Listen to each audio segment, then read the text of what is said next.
En 5, 4, 3, 2, 1. Desde Brasil, ahora comienza Circuito Brasil con Marcelo Rech.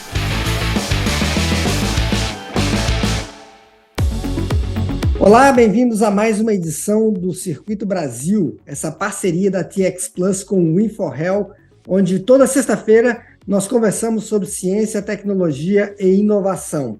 Hoje nós vamos conversar sobre saúde mental e os nativos digitais. Para tanto, convidei o psicólogo Gabriel Zeini, diretor da Clínica Ânima, em Brasília, para conversar um pouquinho conosco sobre como que o cérebro das pessoas hoje é afetado pela tecnologia, especialmente as crianças e o tempo que elas passam com os seus dispositivos móveis durante o dia. Em 3 minutinhos, a gente volta com esse bate-papo. Olá, estamos de volta então para conversar hoje com o psicólogo Gabriel Zeini, que é diretor da Clínica Ânima em Brasília, Distrito Federal. Gabriel, muito obrigado por aceitar o nosso convite. Hoje nós vamos conversar sobre saúde mental. Como que a tecnologia pode ser danosa para a nossa saúde mental e como ela pode ser também benéfica. Bem-vindo, Gabriel. Primeiramente obrigado, Marcelo, obrigado aí todo mundo do Win4Health. Para mim é um prazer estar aqui com vocês. Bom, vamos lá aí para essa primeira pergunta, né? Como que o excesso de telas, tecnologia pode interferir na nossa saúde mental, né? Primeiramente, é como se fosse tudo que é criado, né? A gente quer viver intensamente aquilo. Então, a arma, quando foi criada, né? As pessoas acharam belo e tal, depois foram aparecendo os riscos, né? A teoria da relatividade, o próprio Einstein, né? Quando criou, achou belíssimo e tal, mas teve os maus usos disso, né, como algo também maléfico. A tecnologia não é diferente, né? Pode ser usada de uma forma muito bela, veio para ajudar muitas coisas, mas a intensidade ou a forma que a gente usa ela também pode ser um mal muito grande, né? A depender da função com que se usa. Ou seja, se a gente quer usar a tecnologia para fugir de nós mesmos, fugir da nossa realidade, né, como se fosse uma segunda vida, ali começam a aparecer as patologias disso, né? A gente começa a ver que a gente tem uma segunda vida, né? A vida real e a vida do virtual. Então a gente usa como uma fuga dessa própria realidade, os problemas encarados do dia a dia, né? Gabriel, você diria que hoje essa patologia ela atinge mais as crianças ou ela atinge as pessoas em geral de todas as idades? Hoje é de todas as idades e também o público infantil já começa a ser atingido, né? Eles começam desde cedo, né, a ter o contato com telas. O que é o indicado hoje pela própria sociedade da pediatria, né? Que é, no máximo, aí, meia hora de uso de telas a partir dos 5 anos de idade, né? A partir de... O que a gente vê são crianças com menos disso usando. A partir de 5 anos já pode, sim, usar telas, meia hora, e a partir dos 10 anos, no máximo, 2 horas de tela, ou seja, a partir dos 10 anos, que ali a Sociedade de Pediatria começa a aumentar o uso, mas um limite, né, que é o uso máximo. O que a gente vê hoje? Adolescentes, pré-adolescentes usando ali de 3 a 4 horas de telas, né, se não mais por dia. Então, não virou um hobby, não virou uma atividade lúdica, né, as telas, mas para essa geração virou um escape. Muitas das vezes é o tempo que o pai também quer curtir lá uma tela, né, então tá a família toda ali envolvida. Então, não é só ali o público adulto, mas eu vejo que é uma cultura familiar. Então, muitas das vezes as crianças, adolescentes que estão com uso abusivo, né, de telas, muitas das vezes os pais também têm esse modelo aí, e essa prática aí do uso de telas também, né, na cultura familiar.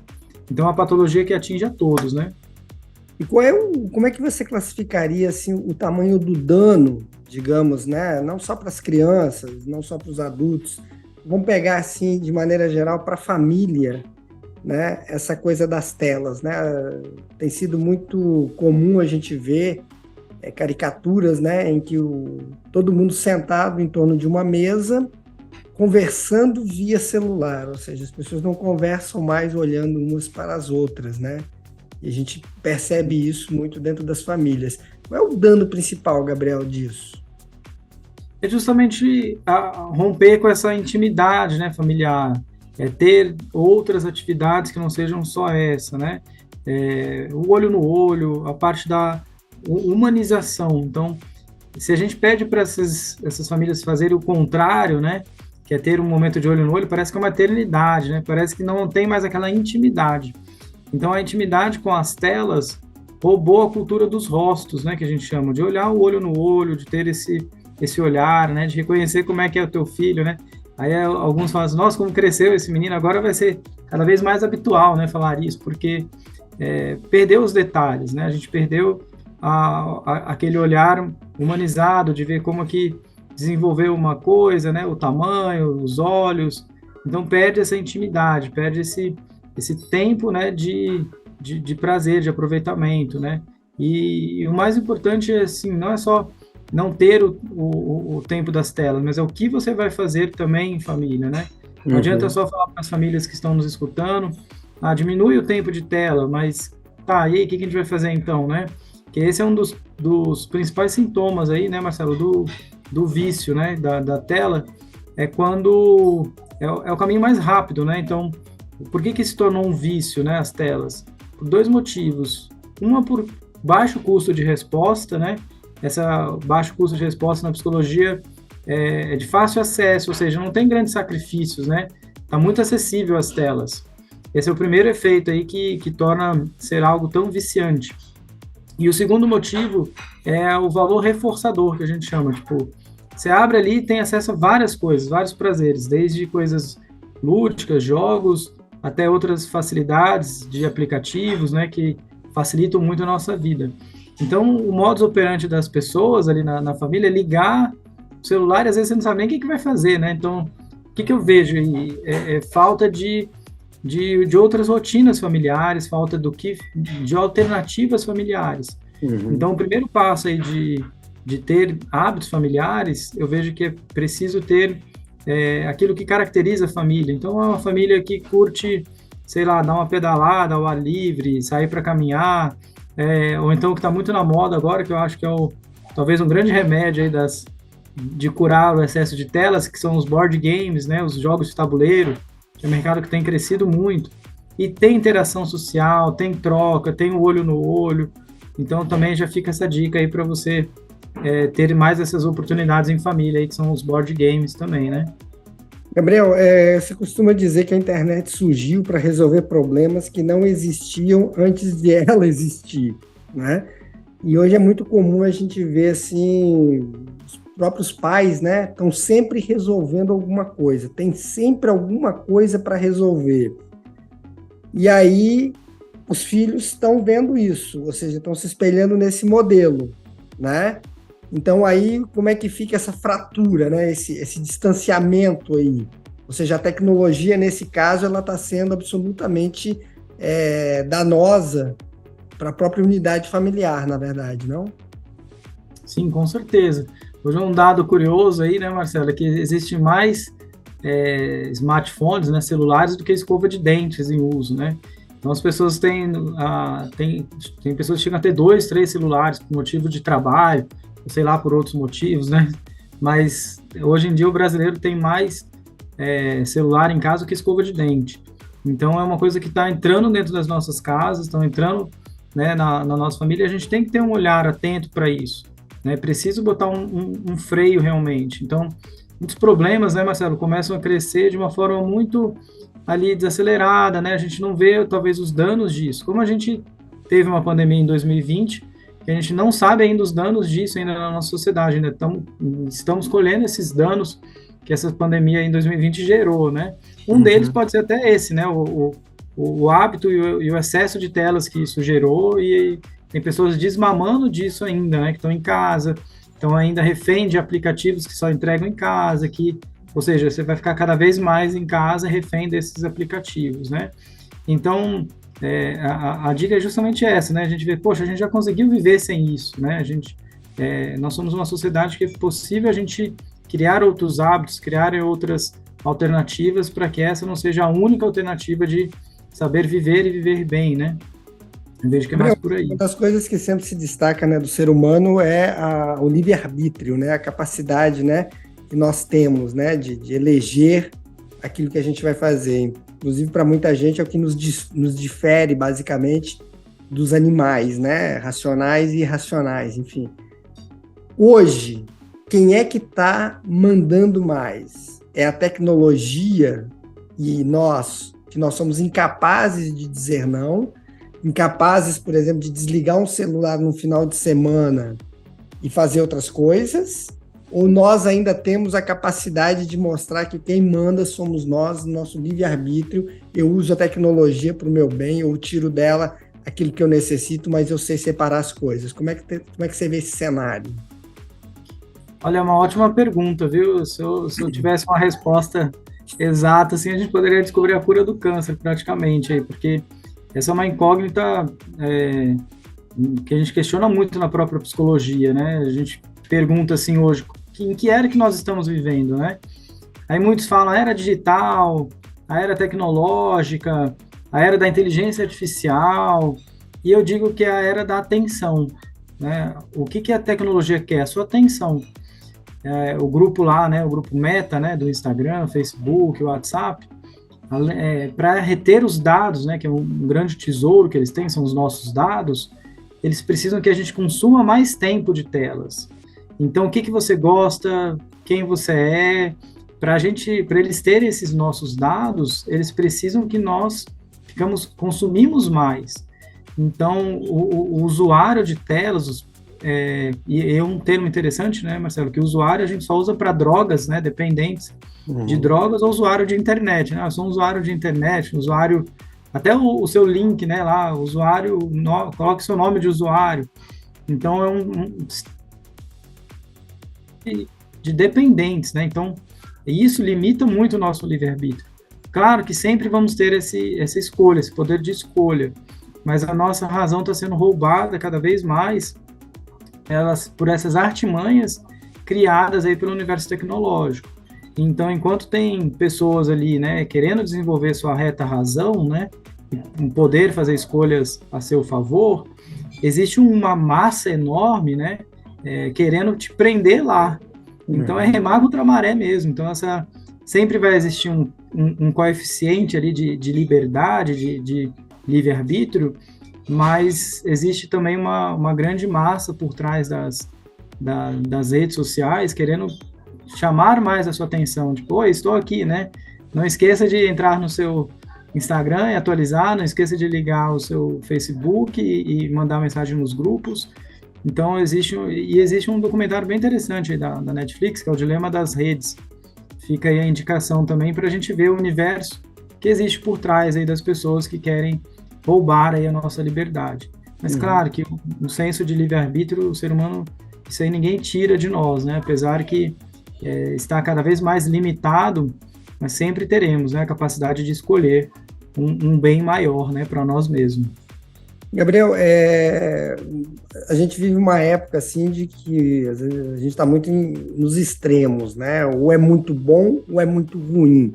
Ou é totalmente correto ou é totalmente errado, né? A gente não tem mais aquela coisa do meio termo, etc. Isso se aplica muito também à tecnologia, né? Você falou aí da questão da pandemia, então não vamos demonizar o negócio, porque com a pandemia, a tecnologia foi o que salvou, por exemplo, o ensino, né? A própria educação, né?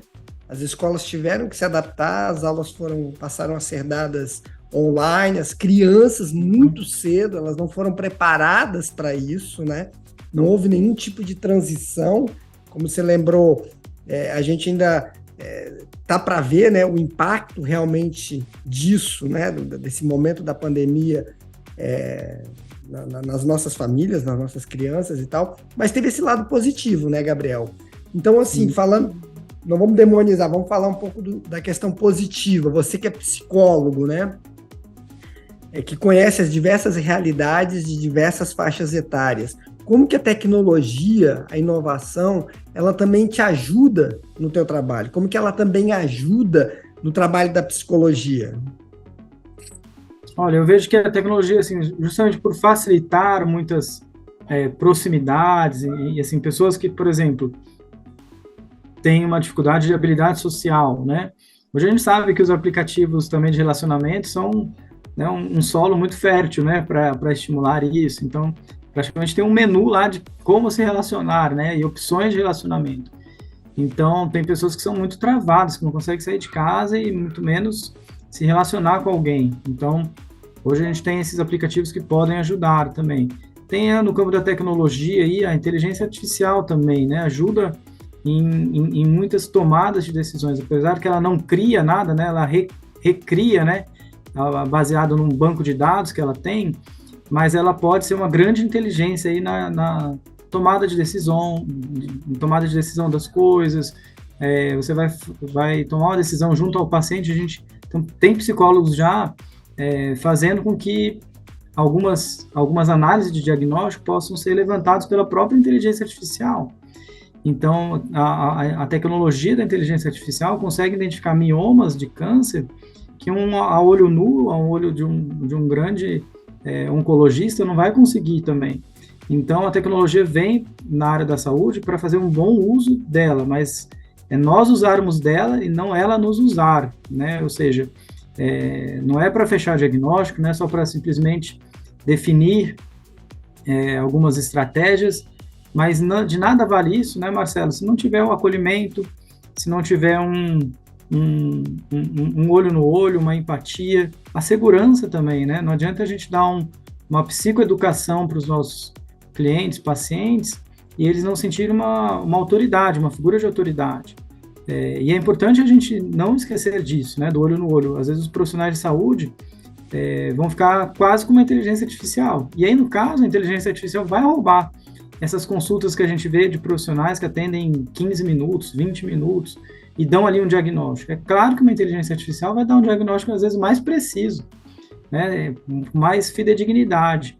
O que as pessoas querem, às vezes, não é essa tecnologia, né, refinada no diagnóstico. A gente, ainda assim, é muito carente de olho no olho, né, de um afago, de um cuidado, do ser cuidado.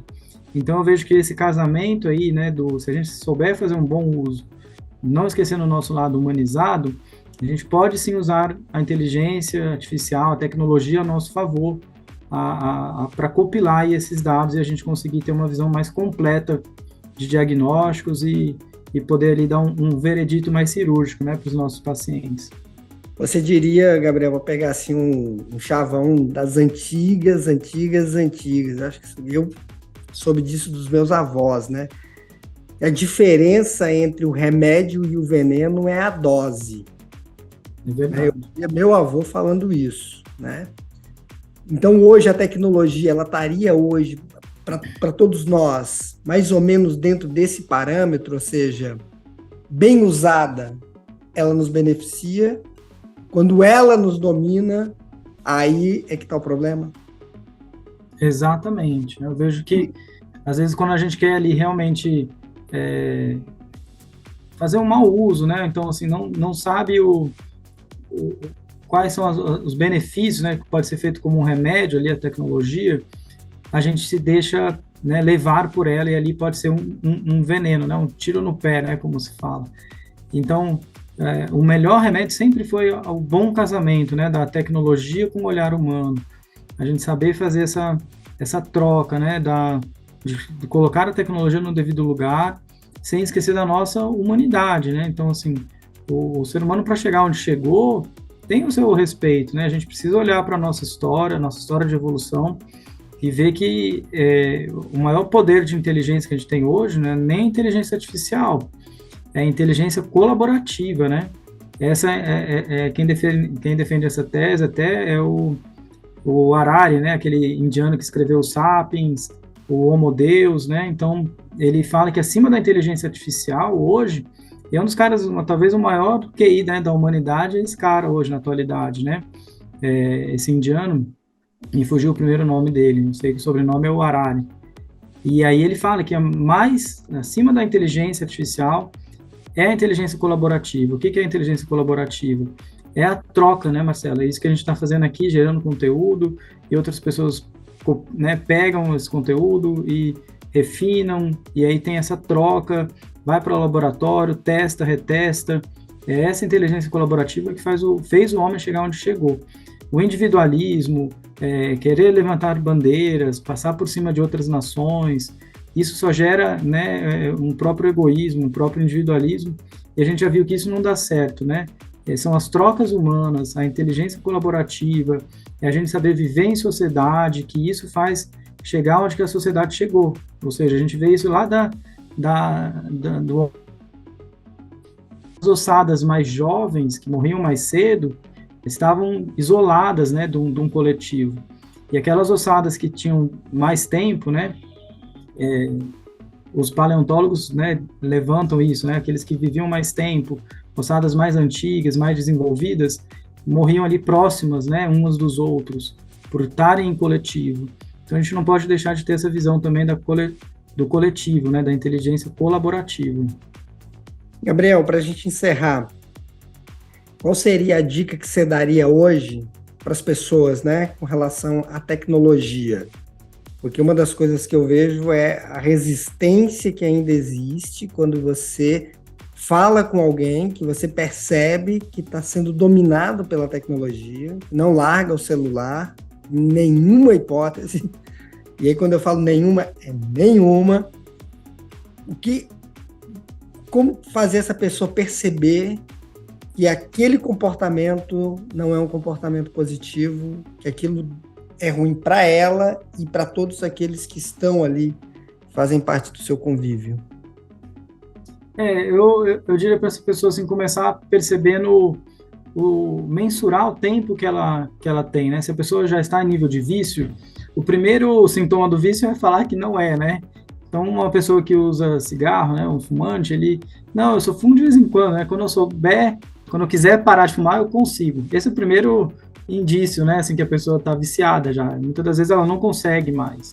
Então, o primeiro passo é a pessoa se identificar pelo autoconhecimento, que ela já está num padrão ali de vício, né? O que é o vício pela tecnologia? Quando atrapalha a minha vida, quando eu tenho níveis de ansiedade, quando atrapalha o meu sono, atrapalha a saúde, atrapalha o horário que eu chego no trabalho, o horário que eu saio do trabalho, o horário que eu chego em casa, o horário que eu me dedico às pessoas, isso que eu chamo de relacionamentos, né? Vida. Relacionamentos. Então, muitas das vezes as pessoas se dedicam mais a telas do que aos relacionamentos. Então, quanto tempo você passa com seus filhos? Uns 20 minutos. E nas telas? Umas 2 horas. Não bate essa conta, né?